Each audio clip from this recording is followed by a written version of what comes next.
오늘 이 거룩한 주일 아침 우리에게 주시는 하나님의 말씀은 로마서 13장 11절에서 14절까지 말씀입니다. 하나님의 말씀을 경청하시기 바랍니다. 또한 너희가 이 시기를 알거니와 자다가 깰 때가 벌써 되었으니 이는 이제 우리의 구원이 처음 믿을 때보다 가까웠음이라. 밤이 깊고 낮이 가까웠으니 그러므로 우리가 어둠의 일을 벗고 빛의 갑옷을 입자. 낮에와 같이 단정히 행하고 방탕하거나 술 취하지 말며 음란하거나 호색하지 말며 다투거나 시기하지 말고 오직 주 예수 그리스도로 옷 입고 정욕을 위하여 육신의 일을 도모하지 말라. 아멘. 오늘 이 말씀으로 빛의 갑옷을 입자라는 제목으로 함께 은혜를 나누기 원합니다. 요즘 새벽 기도 때 요한계시록 말씀을 강의하는데요. 천년왕국과 흰보자 심판에 대해 설명을 드린 적이 있습니다. 혹 못 들으신 분들을 위해 간략하게 다시 정리를 해드리자면 천년왕국은 천년 동안 마귀가 무저갱에 갇히게 되면서 예수님이 온 세상을 다스리시고 예수님과 함께 모든 순교자들과 주님의 백성들이 왕노릇하며 천하만국을 다스리게 되는 시기를 천년왕국이라 그렇게 말합니다. 그런데 이 천년왕국은 예수님의 재림 시기와 맞물리게 되면서 이걸 어떻게 이해하느냐에 따라서 전천년설이 있고 후천년설이 있고 무천년설이 있다. 이렇게 세 가지로 나누어 볼 수 있겠습니다. 전천년설은 천년왕국이 이루어지기 전에 예수님이 재림하면 전천년설입니다. 천년왕국이 이루어진 이후에 예수님이 재림하면 후천년설이고요. 천년이라는 개념을 상징적인 개념으로 이해한다면 그건 무천년설이다 이렇게 얘기할 수 있겠습니다. 전천년설은 천년왕국이 있기 전에 예수님이 재림하셔서 마귀와 최후 전쟁을 치르십니다. 무저갱에 가두십니다. 그리고 예수님께서 다스리시는 천년왕국을 이루시는 것입니다. 그런데 예수님께서 재림하기 전에 수많은 재앙들이 있죠. 7인의 재앙, 7나팔 재앙, 7대접의 재앙들이 쏟아지면서 종말에 있을 수많은 하나님의 진노의 재앙들이 이 세상에 임하고 인간을 넘어서 모든 피조물까지도 그렇게 고통을 당하는 세월이 지속이 되죠. 게다가 짐승의 표인 666을 이마와 손에 새기고 우상을 숭배하게 만드는 저 거짓 선지자들이 수많은 믿음의 사람들을 박해하고 미혹하고 그러면서 정말 힘들게 믿음을 지키는 자들이 숨어 있거나 그렇게 믿음을 지킵니다. 그렇게 어려운 가운데 믿음을 지키고 있을 때 예수님께서 재림하셔서 아마겟돈 최후의 전쟁을 통해 마귀를 이기시고 그를 무저갱에 가두신 이후에 지금까지 믿음을 지킨 성도들을 불러올려 예수님과 함께 공중에서 휴거해서 예수님을 맞이하게 되는 것이죠. 그리고 예수님과 함께 어린 양의 혼인 잔치를 벌인 이후에 주님과 함께 왕노릇하게 된다. 이것이 전천년설의 입장입니다. 그런데 전천년설을 세대주의적인 관점으로 즉 주님 재림하시는 날은 정해진 시간이 있고 그 시간은 우리가 알 수가 있고 그 우리가 알고 있고 예정하는 그 시간에 예수님께서 재림하실 것이다. 그러면서 우리는 휴거하게 될 것이고 또 주님을 맞이하게 되고 왕노릇하게 될 것이다 라고 하는 세대주의적 전천년설의 입장에 의거해서 많은 이단들이 나왔죠. 그래서 가장 대표적인 것이 우리나라에 1992년 10월 달에 이제 이장림 씨가 이끌어 가던 그 다미선교회가 그렇게 또 전천년 세대주의적인 전천년설의 입장에서 이렇게 휴거론을 펼치고 천년왕국선을 펼쳐서 사람들을 미혹하다가 그만 완전히 무너지게 되었죠. 또한 후천년설 같은 경우는 마태복음 24장에서 천국 복음이 모든 민족에게 증언되기 위하여 온 세상에 전파되리니 그제야 끝이 오리라 말씀하신 대로 교회의 시대가 1000년 동안 지속이 되고 이 기간 동안 교회가 천국 복음을 온 땅에 전파해서 정말 평화로운 세상을 이룬 이후에 예수님께서 재림하게 될 것이다 라고 하는 주장이죠. 하지만 교회의 시대는 이미 2000년을 넘어섰기 때문에 2000년이라고 하는 기간 동안 교회의 시대가 이루어진다는 것은 사실 올바르지 않은 주장으로 드러났죠. 무천년설은 예수님께서 이제 2000년 전에 초림하신 이후부터 다시 재림하시는 모든 기간을 천년이라는 상징적인 숫자로 봅니다. 예수님께서 십자가에서 죽으실 때 마귀는 이미 결정적으로 패배하면서 무저갱에 던져지게 되죠. 예수님께서 부활 승천하시면서 지금 어디 계십니까? 하나님 보좌 우편에서 천하 만국을 다스리고 계신다 말씀하지 않으셨습니까? 그리고 예수님과 함께 있는 모든 순교자들과 또 이 땅에서 예수님을 믿는 모든 성도들이 함께 주님과 왕노릇하면서 다스리는 권한을 가지고 온 세상의 역사를 이끌어가는 것이죠. 그래서 이 세상의 역사는 돈이나 권력을 어떤 힘을 가진 사람들이 움직이는 것 같아 보이죠? 악이 막 승리하는 것 같아 보입니다. 그렇지만 지금도 우리 주님께서 온 세상을 다스리시고 하나님의 뜻이 하늘에서와 같이 이 땅에서 이루어지기를 위해 기도하는 그 성도들에 의해서 하나님의 역사가 지금도 이루어지고 계시는 줄 믿습니다. 그래서 눈앞에 보이는 현실은 정말 하나님의 뜻에서 멀어지는 것 같아 보이지만 그러나 지금도 하나님께서 다스리는 이 세상은 하나님의 나라를 향해 나아가고 있는 줄 믿습니다. 이렇게 하나님 보좌 우편에서 온 천하를 다스리시던 예수님께서 이제 때가 되면 구름 타고 재림하여 오시고 그때까지 끝까지 믿음을 잘 지킨 성도들은 공중에서 주님을 맞이하면서 어린 양의 혼인잔치가 펼쳐지는 새하늘 새 땅으로 들어가게 될 것입니다. 저는 개인적으로 세 번째 입장인 이 무천년설의 입장을 지지합니다. 이게 제가 공부해오고 선생님으로부터 또 우리 교단에서 배운 바인데요. 주님의 초림에서부터 재림의 시기까지 우리는 이미 천년왕국의 시기를 살고 있고 또 이미 종말의 시기를 살고 있는 것이죠. 마귀는 이미 무저갱에 갇혀버렸지만 그의 잔당들이 남아서 성도들을 미혹하고 짐승의 표를 찍고 우상을 숭배하도록 하기 위해서 계속해서 미혹해 올 것입니다. 그 와중에 죄악된 세상에 대한 하나님의 진노로 수많은 재앙들이 쏟아지는데 인간을 넘어 피조 세계에 이르기까지 무너지고 파괴되면서 점점 주님의 재림의 때가 또 종말의 때가 가까웠다는 것을 우리는 피부로 느끼고 있는 중이지요. 그렇다고 해서 우리가 낙심할 이유는 전혀 없습니다. 왜냐하면 이미 우리는 주님과 함께 온 세상을 다스릴 권세를 가졌기 때문에 그렇습니다. 이 세상에 땅이 변하든지 산이 흔들리든지 길이 막히든지 소망을 잃어버리든지 주님은 반드시 우리를 통해 하나님의 뜻을 이루시고 하나님의 나라를 이루어 가실 것을 믿습니다. 어떻게 해요? 두세 사람이 예수님의 이름으로 모인 그곳에 주님이 우리와 함께 하시고 그들이 함께 모여 땅에서 매면 하늘에서 매일 것이고 땅에서 풀면 하늘에서 풀릴 것입니다. 그렇게 기도하는 성도들을 통해서 하나님의 역사를 지금도 움직여 가고 계시는 것이죠. 그렇기 때문에 우리는 말세다 한탄할 필요가 없습니다. 우리 모든 성도들은 주님 재림하실 그 하나님의 나라를 기대하고 소망하면서 이 땅에서 우리에게 주신 기도의 권세를 가지고 뜨겁게 기도하면서 하나님의 나라가 이 땅 가운데 이루어지게 해 주십시오. 기도하고 일어나 말씀에 순종하면서 주님 오실 날을 예비하며 살아간다면 바로 그 성도들을 통해서 하나님의 나라가 이 땅에 이루어지게 될 것이고 주님 재림하시는 그날 기쁨으로 어린 양의 혼인잔치에 참여하게 될 것입니다.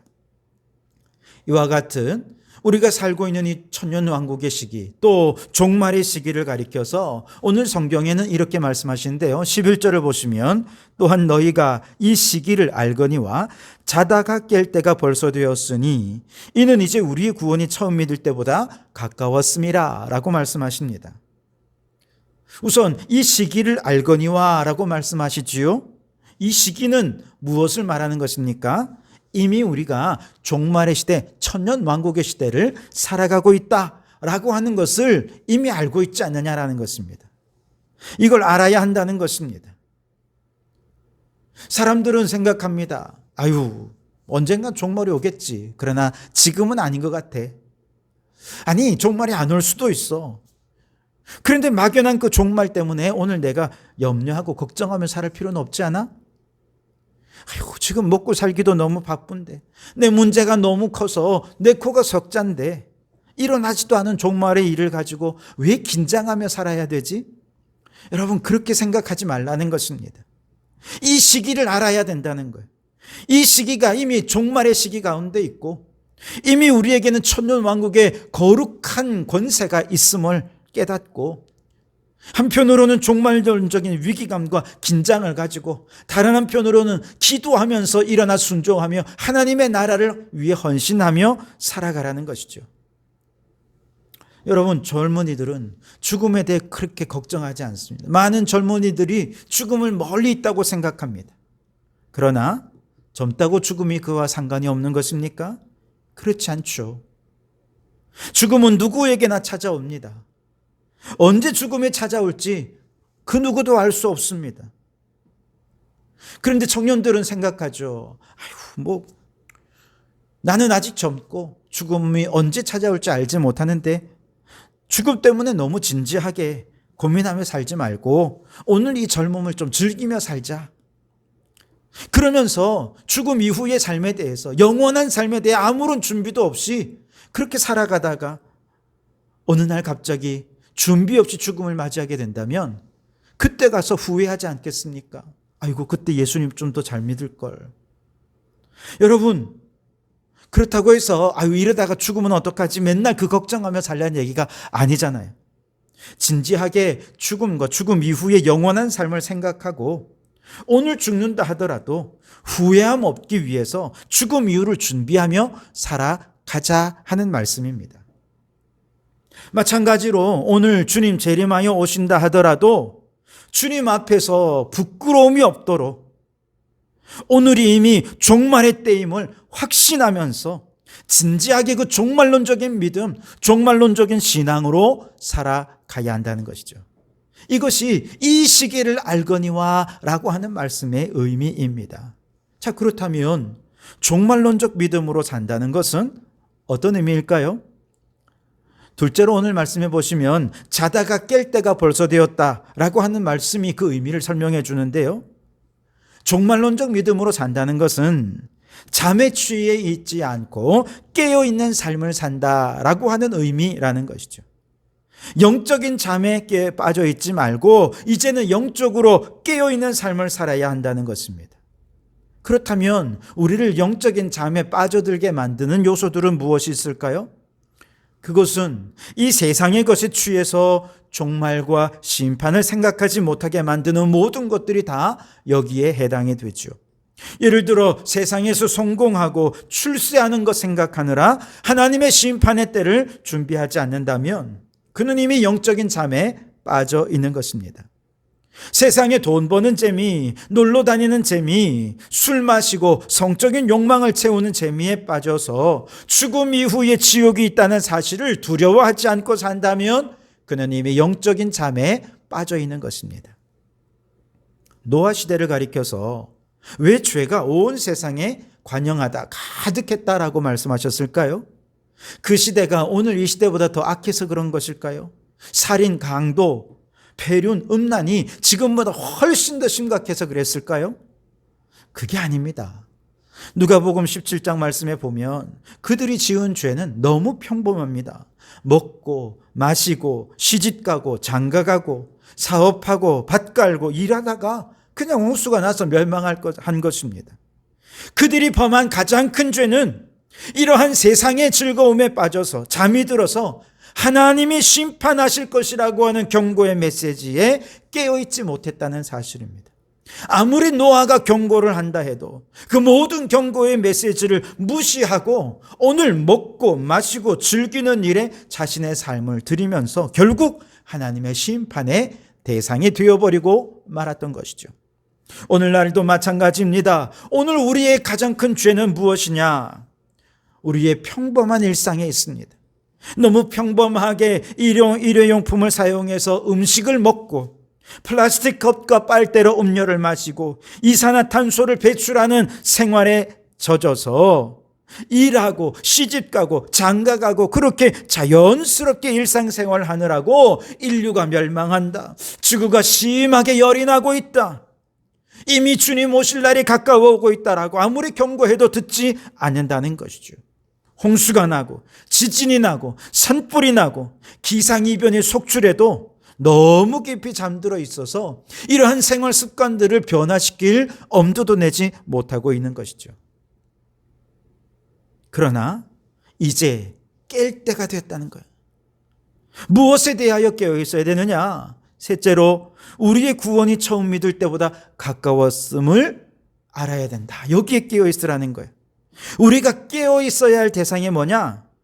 구원이 완성될 그날에 대해 깨어 있어야 한다라고 하는 것이죠.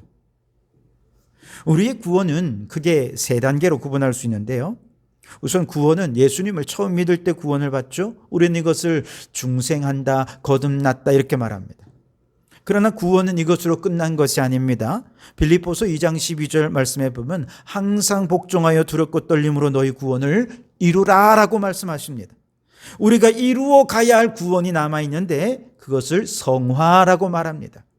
그리고 로마서 8장 30절에 보면 예정하시고 부르시고 의롭다 하신 그를 마지막에 영화롭게 하실 것이다 라고 말씀하셨는데, 마지막 날 주님 재림하시는 그날에 우리의 구원이 완성되면서 우리가 영화롭게 될 것이라는 것입니다. 구원이 완성되는 것을 성경은 영화라고 말합니다. 그래서 구원은 세 단계입니다. 거듭남, 성화, 영화. 그래서 영화롭게 되는 구원이 완성되는 그날까지 우리는 끊임없이 성화의 삶을 살아야 한다는 거예요. 그저 처음 예수님을 믿고 거듭났으니 그냥 그대로 천국 가느냐? 그렇지 않다는 것입니다. 예수를 믿고 거듭났다면 우리의 구원의 완성이 이제 얼마 남지 않았다. 구원의 완성이 가까이 왔다. 처음 믿을 때보다 훨씬 더 가까이 왔으니 이 일에 대하여 이제 깨어 있어야 한다는 것이죠.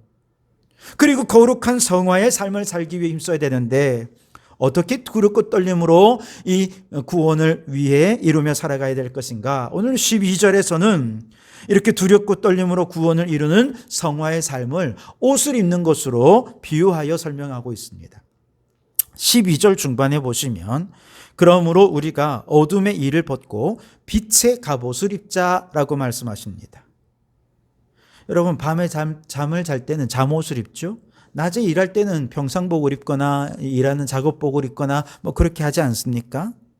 그런데 낮이 되어서 일하러 나가면서도 잠옷을 입고 속옷을 입고 그렇게 돌아다닌다면 이거 얼마나 부끄럽고 수치스럽겠습니까? 그런데 우리가 지금까지 부끄러움도 모르고 수치스러움도 모르고 어둠에 잠옷을 입고 잠자는 옷 입고 돌아다녔다는 것이죠. 우리가 지금까지 입고 살아온 어둠의 잠옷 무엇이 있을까? 13절에는 조목조목 예를 들고 있는데요. 낮에와 같이 단정히 행하고 방탕하거나 술 취하지 말며 음란하거나 호색하지 말며 다투거나 시기하지 말고 라고 말씀하시죠. 여기 보면 어둠의 잠옷이 6개가 있어요. 방탕의 옷이 있고 술 취하는 옷이 있고 음란의 옷이 있고 호색의 옷이 있고 다툼의 옷이 있고 시기의 옷이 있어요. 14절에 보면 정욕을 위하여 육신의 일을 도모하지 말라 하셔서 우리가 정욕을 위해 일하고 육신의 일을 위해 일하는 모든 것이 우리가 입은 어둠의 옷이라는 것이죠. 이러한 옷은 세상의 잠에 취해 잠든 자들이 입는 잠옷입니다. 대낮에 이런 잠옷을 입고 거리를 돌아다닌 거예요. 그러니 얼마나 부끄럽습니까? 그러나 이제 낮이 되었고 낮에 일할 때는 일하는 옷을 입어야 하지 않겠습니까? 그런데 우리는 그리스도의 군사예요. 종말을 앞둔 성도들이 나가서 일해야 될 일터는 영적 전쟁터입니다. 전쟁하는 군인들이 입어야 하는 옷은 갑옷이죠. 그래서 빛의 갑옷을 입자라고 말씀하신 것입니다. 이 빛의 갑옷은 크게 두 가지라 말씀드릴 수 있는데요. 첫 번째 갑옷은 말씀의 옷입니다. 이제 구원이 가까웠고 주님의 재림의 때가 가까웠다고 믿는다면 우리는 말씀을 더 가까이 할 수 있어야 됩니다. 주님의 말씀은 내 발의 등이요 내 길의 빛이에요. 말세가 되면 될수록 세상은 진리에 대하여 어두워만 갈 것입니다. 사람들은 다 자기 소견에 옳은 대로 행할 것입니다. 그러나 우리 성도들은 주님의 말씀을 등불 삼고 이 어둠의 길을, 진리의 길을 걸어갈 수 있어야 하는 것이지요. 그러니 말씀을 주야로 묵상하면서 악인들의 꾀를 따르지 않고 죄인들의 길에 서지도 말고 오만한 자들의 자리에 앉지도 말고 말씀을 즐거워하면서 그 말씀을 주야로 묵상하면서 말씀이라고 하는 빛의 갑옷을 입고 영적 싸움을 싸워야 하는 것이죠. 두 번째 입어야 할 빛의 갑옷은 성령 충만의 옷입니다. 이 말씀은 성령님과 함께 할 때 깨달아지고 능력을 발휘하게 됩니다. 즉 성경을 머리로 이해하고 깨달은 사람들은 자기가 편리한 대로 성경을 보면서도 그냥 자기 소견에 옳은 대로 행하고 맙니다. 삶의 변화가 없어요. 머리로는 많이 아는데 삶이 변화되지 않아요. 그러나 성령 충만한 사람은 말씀대로 순종할 힘을 성령님께서 주십니다. 나의 본성을 거슬러서 성령님께서 깨닫게 하시고 감동 주시는 대로 말씀에 순종할 수 있는 힘과 능력을 주셔서 오늘 이 시대 가운데서 하나님의 뜻대로 순종하며 살아가는 삶을 살게 되는 것이죠. 베드로전서 4장 11절에 만일 누가 말하려면 하나님의 말씀을 하는 것 같이 하고 누가 봉사하려면 하나님이 공급하시는 힘으로 하는 것 같이 하라. 이는 범사의 예수 그리스도로 말미암아 하나님이 영광을 받으시게 하려 함이니 라고 말씀하시죠. 무슨 일을 하든 하나님의 말씀하시는 것처럼 그 말씀을 통해 공급하시는 하나님의 능력으로 그렇게 행할 때에 하나님의 영광이 나타나는 것이죠. 그런데 그 말씀을 순종할 수 있는 힘은 성령 충만함으로부터 오니 우리는 말씀의 갑옷을 입고 성령 충만의 갑옷을 입고 순종하며 나아가는 그곳에 하나님의 영광을 나타내고 하나님의 뜻이 이 땅 가운데 이루어지는 삶을 살게 되는 것이죠. 자, 그런데 이처럼 말씀 위에 성령께서 가장 능력 있게 옷을 입혀주시며 역사하시는 자리는 바로 예배의 자리입니다. 예배를 드리는 것은 말씀과 성령 충만의 빛의 갑옷을 입는 시간이라 할 수 있습니다. 물론 많은 성도들이 예배 드릴 때는 빛의 갑옷 입었다가 교회 밖을 나서자마자 갑옷 다 벗어버리고 나가서 문제이긴 합니다만 예배를 드릴 때 말씀 속에 성령이 역사하시면 하나님의 선하시고 기뻐하시고 온전하신 뜻이 무엇인지 분별하게 됩니다. 이 세대를 본받지 않고 마음을 새롭게 함으로 변화를 받아 하나님이 기뻐하시는 일에 자신의 몸을 거룩한 산제물로 드리는 영적 예배를 드리는 삶을 일상 삶 속에서 살아갈 수 있게 되는 것이지요. 그러니 여러분, 구원의 완성을 이루기까지 우리는 매일매일 두렵고 떨림으로 이 영적 갑옷을 입으며 살아야 합니다. 직장에서, 가정에서, 학교에서 세상 모든 순간에 하나님이 기뻐하시는 일은 무엇일까 분별해내고 그 하나님이 기뻐하시는 일을 발견하면 나의 시간, 나의 물질, 나의 꿈, 나의 모든 삶을 산제물로 헌신하여 드리는 것은 마치 전쟁을 치르는 것과 같아요. 그러니 매일 예배를 통해 말씀의 옷, 성령 충만의 옷으로 빛의 갑옷을 입고 하루하루를 영적 전쟁에서 승리하며 살아야 하겠습니다. 그런 의미에서 빛의 갑옷을 입기 위해 반드시 선행되어야 하는 것, 예배를 회복하는 것이죠. 주일 예배뿐 아니라 주일을 하나님께 온전히 드리기 위해 오후 예배도 회복되어야 됩니다. 주일 날만의 예배가 아니라 주중에 매일매일 빛의 갑옷을 입기 위해서는 새벽 기도가 살아나야 합니다. 수요 예배가 회복되어야 합니다. 예배를 드리지 않는 것은 갑옷을 입지 않고 전쟁에 나가는 것과 같습니다. 여러분, 왜 실패했습니까? 왜 상처 입었습니까? 왜 영적으로 무너져 버렸습니까? 예배 드리며 빛의 갑옷을 입지 않았기 때문에 그런 것입니다. 옷을 입지 않고 집 밖에 나가는 것이 수치스러운 일인 것을 우리가 알고 있듯이 갑옷을 입지 않고 전쟁터에 나가는 군인은 부끄럽고 비웃음거리가 되고 말 것입니다. 이런저런 현실적인 핑계를 대면서 지금까지는 어둠의 잠옷을 입고 전쟁터에 나갔어요. 마귀가 얼마나 비웃었겠습니까? 이걸 부끄러워하고 수치스럽게 여기시면서 이제는 빛의 갑옷을 입는 성도들이 되기를 바랍니다. 예배를 통해 말씀과 성령 충만의 빛의 갑옷을 입고 우리의 남은 구원을 이루기 위해 영적 전쟁터로 담대히 달려나아가 이 종말론적 믿음으로 날마다 승리하며 살아가는 우리 모든 성도들이 되시기를 주님의 이름으로 축원합니다. 기도하겠습니다. 주님, 이미 종말의 때를 살고 있으며 이제 곧 주님 재림하셔서 우리의 구원을 완성하실 때가 가까웠음을 깨닫게 해 주옵소서. 지금까지 방탕하고 술 취하고 음란하고 호색하고 다투고 시기하고 정욕을 위하여 살아가면서 어둠의 잠옷을 입고 살면서도 부끄러움을 몰랐던 우리들을 용서해 주십시오. 이제 예배드리며 말씀과 성령 충만함의 빛의 갑옷을 입고 영적으로 무장해서 하나님이 기뻐하시는 거룩한 삶을 살아가는 일에 종말론적 신앙으로 승리하는 저희들 되게 해 주시옵소서. 예수님 이름으로 기도하옵나이다. 아멘.